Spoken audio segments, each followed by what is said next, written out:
Iran denies U.S. talks, rejects non-starter demands as divide widens. Iranian attack sparks fire on Kuwaiti oil tanker at Dubai port. 2 more UN peacekeepers killed in South Lebanon as clashes intensify. Nepali protesters demand release of detained ex-PM. Iran has denied claims that it is engaged in direct negotiations with the United States over the ongoing conflict. Foreign Ministry spokesman Esmail Bagai said no direct talks are taking place, despite repeated statements from U.S. officials suggesting progress. He confirmed that messages are being exchanged indirectly through intermediaries but said proposed U.S. terms are unacceptable. According to Iranian officials, the demands include conditions that they say violate Iran's sovereignty.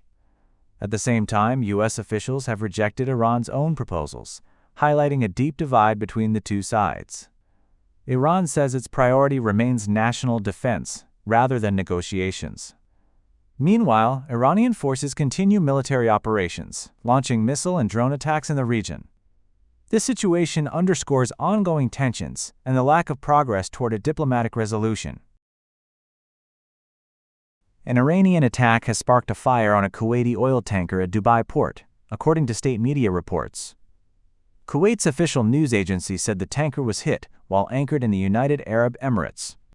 Authorities described the incident as a direct and deliberate strike, but confirmed that no injuries were reported. Emergency teams responded to contain the fire, and the situation was brought under control. In a separate development, Kuwait's military said its air defense systems were responding to missile and drone threats. The incident highlights rising tensions in the Gulf and growing risks to key oil infrastructure and shipping routes in the region. 2 United Nations peacekeepers have been killed in southern Lebanon as fighting between Israel and Hezbollah intensifies.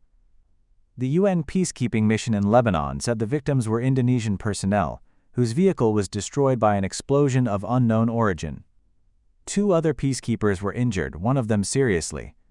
The incident follows another deadly blast a day earlier that also killed a peacekeeper and wounded several others. Violence has escalated across southern Lebanon, with Israeli strikes and ongoing clashes involving Hezbollah fighters. Lebanese authorities say the conflict has already caused heavy casualties and widespread destruction. The United Nations has condemned the attacks and called for the protection of peacekeepers. International concern is growing, with calls for urgent efforts to de-escalate the situation and prevent further loss of life. Hundreds of people in Nepal have protested, demanding the release of former Prime Minister K.P. Sharma Oli. Oli was arrested, along with former Home Minister Ramesh Lekhak, over their alleged role in a deadly crackdown on protests in 2025. Demonstrators gathered in the capital, calling the arrest politically motivated and demanding the charges be dropped. Authorities deployed heavy security to prevent protesters from reaching key government areas. An inquiry commission has accused Oli and other officials of failing to stop security forces from opening fire on demonstrators during the unrest. The protests in 2025 led to the fall of Oli's government after widespread violence and public anger over economic issues. Oli has denied responsibility, and his lawyers have filed a petition seeking his release.